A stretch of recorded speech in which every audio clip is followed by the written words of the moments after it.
রাহুলের মৃত্যুর পর বড় সিদ্ধান্ত, ম্যাজিক মোমেন্টসকে বয়কট করে কাজে ফিরছে শিল্পীরা। রাহুল বন্দ্যোপাধ্যায়ের মৃত্যুর ঘটনার পর বড় সিদ্ধান্ত নিল টালিগঞ্জের শিল্পী ও কলাকুশলীরা। অনির্দিষ্টকালের কর্মবিরতি তুলে নেওয়া হলেও ম্যাজিক মোমেন্টসের সাথে আর কোনো কাজ না করার কথা স্পষ্ট জানিয়ে দেওয়া হয়েছে। আজ সাংবাদিক বৈঠকে অভিনেতা প্রসেনজিৎ চট্টোপাধ্যায় বলেন, ওই প্রোডাকশনের সাথে যুক্ত, ওই নামের সাথে যুক্ত তাদের কারোর সঙ্গে আমরা এই মুহূর্ত থেকে কাজ করব না। অন্যদিকে পরিচালক হরনাথ চক্রবর্তী জানান, এটা আমরা ন্যাশনালি বয়কট করছি। রাহুলের মৃত্যুর ঘটনায় ইতিমধ্যে দুটি এফআইআর দায়ের করা হয়েছে। সেই দুটি এফআইআর নাম রয়েছে ম্যাজিক মোমেন্টসের সংস্থার দুই ডিরেক্টর শৈবাল বন্দ্যোপাধ্যায় এবং লীনা গঙ্গোপাধ্যায়ের নামে। এই ঘটনার পর নিরাপত্তার দাবিতে টালিগঞ্জে কর্মবিরতির ডাক দেওয়া হয়েছিল।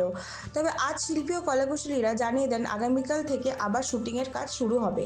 অর্থাৎ টালিগঞ্জে কাজের চাকা আবার ঘুরতে শুরু করলেও ম্যাজিক মোমেন্টসকে ঘিরে ক্ষোভ এবং বয়কটের অবস্থান বজায় থাকছে। একদিকে কাজ শুরু, অন্যদিকে প্রতিবাদ জারি। এই বার্তাই স্পষ্ট করলেন টালিগঞ্জের শিল্পী মহল।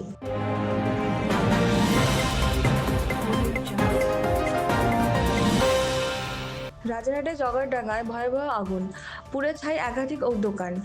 রাজারহাটের জগারডাঙ্গা এলাকায় ভয়াবহ অগ্নিকাণ্ডে চাঞ্চল্য ছড়ালো।